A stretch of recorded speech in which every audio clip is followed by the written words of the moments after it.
Good morning. मैं doctor Shubhra Tiwari, सहायक आचार्य भौतिक शास्त्र, राजकीय महाविद्यालय सिरोही। आज हम बीएससी सेकेंड ईयर फिजिक्स का फर्स्ट पेपर थर्मोडायनामिक्स का अगला टॉपिक पढ़ेंगे, विस्कोसिटी इन गैसेस। पिछली क्लास में हमने पढ़ा था मीन फ्री पाथ या औसत मुक्त पथ। आज का हमारा टॉपिक है गैसों में श्यानता या विस्कोसिटी इन गैसेस। गैसेस के लिए विस्कोसिटी की कैलकुलेशन करने के लिए मान लेते हैं नियत ताप पर एक गैस एक्स अक्ष के समांतर बह रही है और गैस के प्रवाह का वेग ऊर्ध्वाधर ऊपर की ओर अर्थात z अक्ष की ओर दूरी बढ़ने पर बढ़ता जाता है। विस्कोसिटी कोफिशिएंट निकालने के लिए हमने ये माना है कि एक गैस एक्स अक्ष के पैरेलल बह रही है और गैस के प्रवाह का वेग ऊपर की ओर वर्टिकल डायरेक्शन में, जिसको कि हम z एक्सिस मान रहे हैं इस पर्टिकुलर डेरिवेशन के लिए, उस तरफ दूरी बढ़ने के साथ बढ़ता जाता है। चूंकि गैस के अणुओं का वेग केवल अन्य अणु से टकराने पर बदलता है तथा दो क्रमागत टक्करों के बीच अणु द्वारा स्वतंत्रतापूर्वक तय की गई औसत दूरी औसत मुक्त पथ लैम्डा के बराबर होती है। तो हमने ये माना, चूंकि ये काइनेटिक थ्योरी ऑफ गैसेस का अजम्पशन है कि गैस के अणुओं का वेग केवल दूसरे अणु से जब उसकी टक्कर होगी तो ही बदलेगा, और साथ ही साथ हमने ये माना कि दो क्रमागत टक्करों के बीच अणु द्वारा तय की गई दूरी औसत मुक्त पथ के बराबर है। अतः गैस का प्रवाह समांतर परतों के रूप में माना जा सकता है। हमने ये माना है कि गैस का प्रवाह समांतर परतों के रूप में है। अब हम उसमें से पहली परत मान रहे हैं AB है, जिसका x अक्ष के समांतर प्रवाह वेग v है। वो हमने इस डायग्राम में ड्रॉ कर रखा है। हमने एक परत मानी है AB, जिसका x अक्ष के समांतर प्रवाह का वेग v है। हमने इसके ऊपर औसत मुक्त पथ की दूरी पर एक दूसरी परत मानी है CD, जिसका प्रवाह वेग v plus lambda dv upon dz होगा, और तीसरी परत हमने मानी है AB परत के नीचे की तरफ EF, जिसका प्रवाह वेग v minus lambda dv by dz होगा। तो हमने इस डायग्राम में ड्रॉ कर रखा है। तो माना कि एक परत AB है जिसका x अक्ष के समांतर प्रवाह का वेग v है। यदि उसके ऊपर व नीचे लैम्डा दूरी पर क्रमशः CD तथा EF पड़ते हैं तथा गैस के प्रवाह का वेग की प्रवणता dv अपॉन dz है, तो CD और EF परतों का प्रवाह वेग क्रमशः v plus lambda dv upon dz minus v minus lambda dv upon dz होगा। वेग प्रवणता का मतलब है कि इकाई दूरी बदलने पर वेग dv अपॉन dz से बदल जाएगा। तो AB और CD परत के बीच की दूरी लैम्डा है, तो परत का वेग जो है लैम्डा dv प्लस dz से बदलेगा, और चूंकि वो परत ऊपर की तरफ है तो वहां का वेग अधिक होगा, तो वो v plus lambda dv upon dz होगा, और नीचे की परत का वेग v minus lambda dv upon dz होगा। ऊपर अधिक वेग से बहने वाली परत CD नीचे की परत AB के वेग को बढ़ाने की चेष्टा करती है। ऊपर की परत जिसका वेग ज्यादा है वो नीचे की परत के वेग को बढ़ाने की कोशिश करती है, जबकि नीचे कम वेग से बहने वाली परत EF ऊपर की परत AB के वेग को घटाने की चेष्टा करती है। तो चूंकि AB परत के ऊपर वाली परत उसके वेग को बढ़ाने की कोशिश करेगी और AB परत के नीचे वाली परतें उसके वेग को घटाने की कोशिश करेगी, परिणाम स्वरूप गैस की विभिन्न परतों की आपेक्षिक गति का विरोध होता है, और जिसे कि हम श्यानता का गुण कहते हैं। परत AB के ऊपर परत CD वाले अणुओं का प्रवाह वेग अधिक होने के कारण उनका प्रवाह की दिशा में औसत संवेग नीचे की परत AB वाले अणुओं की अपेक्षा अधिक होता है। चूंकि हम जानते हैं संवेग is equal to m into v होता है, तो ऊपर की परत AB वाले अणुओं का प्रवाह वेग अधिक होता है, नीचे की परत नीचे की परत AB वाले अणुओं का प्रवाह वेग कम होता है, ऊपर वाले अणुओं का वेग अधिक होता है, तो ऊपर वाले अणुओं का संवेग अधिक होगा और नीचे वाले अणुओं का संवेग जो है वो कम होगा। इसी प्रकार परत EF वाले अणुओं का संवेग परत AB वाले अणुओं के संवेग की अपेक्षा कम होता है। अपनी ऊष्मीय गति के कारण गैस के कुछ अणु परत AB को पार करके नीचे जाते हैं और कुछ अणु AB को पार करके ऊपर जाते हैं। चूंकि गैस का प्रवाह परत AB के लंबवत नहीं हो सकता है, अतः ऊपर से नीचे जाने वाले तथा नीचे से ऊपर जाने वाले अणुओं की संख्या समान होती है। इस प्रकार परत AB के नीचे के परत के संवेग में वृद्धि होती है, क्योंकि AB परत का संवेग ज्यादा है और नीचे वाली परत का संवेग कम है। तो अणु जब AB से नीचे जाएंगे तो नीचे वाली परत के संवेग में वृद्धि होगी, और जब ऊपर से अणु AB परत की तरफ आएंगे तो ऊपर वाले अणुओं का संवेग अधिक होगा। तो ऊपर से नीचे आने की वजह से AB परत के संवेग में क्षय होता है, तथा परत AB के ऊपर की परत के संवेग का क्षय होता है, जिसके कारण नीचे की परत त्वरित होती है और ऊपर की परत अवमंदित होती है। तो इस तरह से अणुओं की गति की वजह से नीचे की परत तो त्वरित होगी और ऊपर की परत अवमंदित होगी। माना कि गैस के एकांक आयतन में अणुओं की संख्या n है, तथा अणुओं की ऊष्मीय गति के कारण हमने ये माना कि अणु की माध्य चाल c बार है।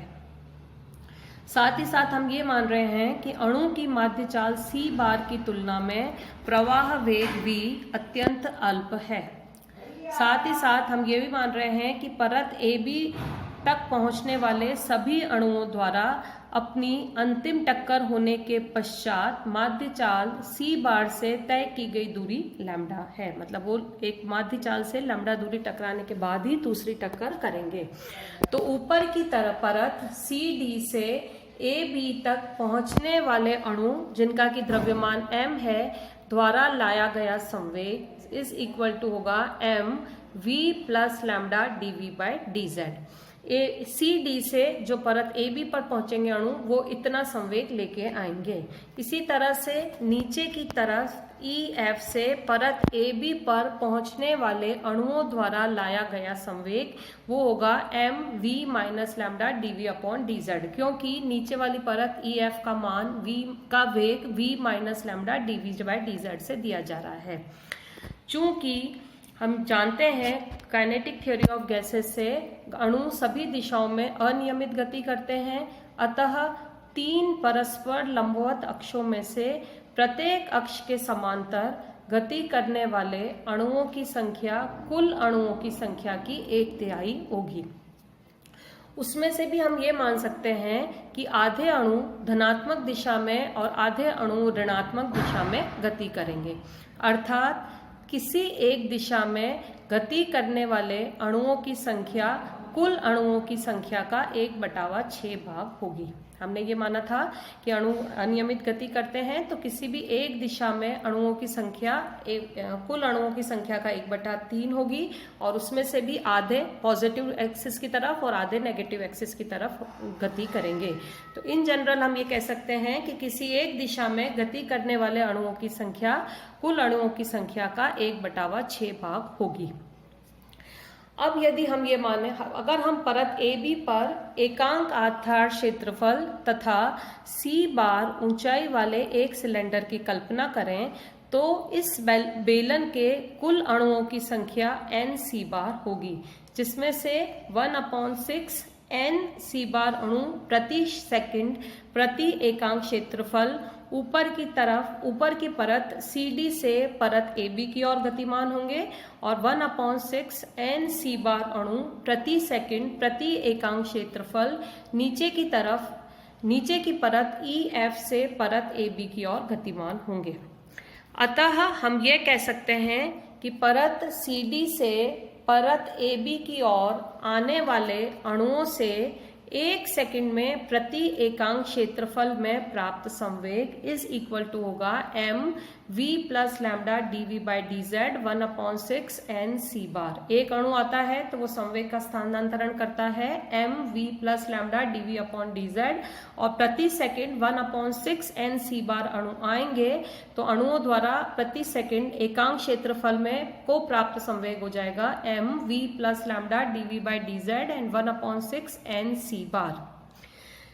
इसी तरह से परत EF से परत AB की ओर आने वाले अणुओं से 1 सेकंड में एकांक क्षेत्रफल में प्राप्त संवेग इज इक्वल टू होगा mv minus lambda dv/dz 1/6 n बार। सेम है, नीचे वाली परत का संवेग हमने निकाला था mv माइनस लैम्डा dv/dz, तो तो अगर कोई अणु नीचे की परत से AB परत की तरफ आएगा तो एक अणु इतना संवेग स्थानांतरित करेगा और कुल आने वाले अणुओं की संख्या 1/6 n c है।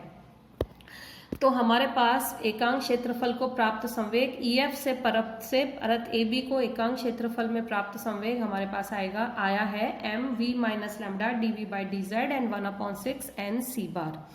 चूंकि परत AB में न तो अणुओं का संचय होता है और न ही संवेग का संचय होता है, अतः परत AB से प्रति सेकंड एकांक क्षेत्रफल नीचे की ओर स्थानांतरित संवेग इज इक्वल टू संवेग में परिवर्तन निकाल सकते हैं। इतना संवेग उसको मिल रहा है और इतना संवेग उससे स्थानांतरित हो रहा है, तो mv plus lambda dv/dz into 1/6 n c bar minus mv minus lambda dv/dz into 1/6 n c bar. जब हम दोनों को सब्ट्रैक्ट करेंगे, mv और mv दोनों टर्म्स में है, कैंसिल हो जाएगा और ये दोनों टर्म बाहर के माइनस से अंदर का माइनस प्लस हो जाएगा और ये दोनों टर्म्स जुड़ जाएंगी, तो हमारे पास बचेगा 1/3 mn c bar lambda dv/dz। मान लीजिए ये है हमारे पास इक्वेशन नंबर 1। पर न्यूटन की गति के नियम से हमें पता है संवेग में परिवर्तन की दर इज इक्वल टू होता है आरोपित बल, और श्यानता गुणांक की परिभाषा अनुसार हमें पता है एकांक क्षेत्रफल पर श्यान बल दिया जाता है F is equal to eta dv/dz से। तो हम अगर दोनों इक्वेशंस 1 और 2 को इक्वल कर दें, जो कि दोनों में हम सेम वैल्यू निकाल रहे हैं, तो हमारे पास आ जाएगा eta dv/dz is equal to 1/3 mn c bar lambda dv/dz। इसमें dv/dz दोनों तरफ आ रहा है, वो कैंसिल हो जाएगा, तो हमारे पास बचेगा eta is equal to 1/3 mn c bar and lambda. m और n का प्रोडक्ट, m जो है एक अणु का द्रव्यमान है और n अणुओं की संख्या है, दोनों का मल्टीप्लीकेशन रो गैस का घनत्व रिप्रेजेंट करेगा। तो हम इस इक्वेशन में रो सब्स्टिट्यूट कर देते हैं, तो हमारे पास आएगा eta is equal to 1/3 rho c bar and lambda. पर चूंकि हमें पता है mean free path lambda is equal to होता है 1/√2 पाई n सिग्मा स्क्वायर। तो लैम्डा की ये वैल्यू हम यहाँ सब्स्टिट्यूट कर देते हैं, तो हमारे पास आएगा eta is equal to 1/3 mn c bar और लैम्डा हमारे पास है 1/√2 pi n sigma square. n से n कैंसिल हो जाएगा, तो हमारे पास बचा m c बार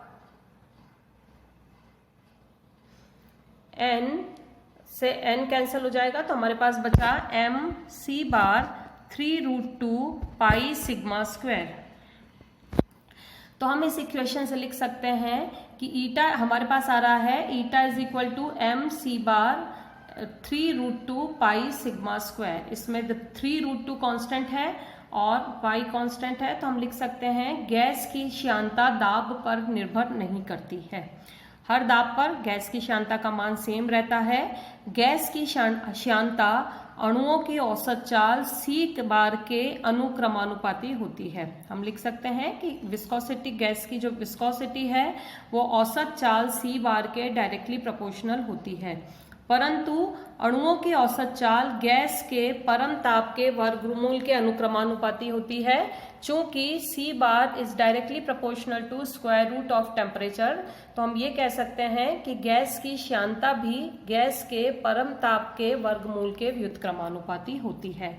तो इन जनरल हम लिख सकते हैं eta is directly proportional to m and eta is directly proportional to square root of temperature. पर ईटा जो है वो गैस के दाब पर निर्भर नहीं करती है। यहाँ पर हमारा कोफिशिएंट ऑफ विस्कोसिटी का एक्सप्रेशन खत्म होता है। कल की क्लास में हम पढ़ेंगे गैसों में ऊष्मीय चालकता या thermal conductivity in gases. Thank you.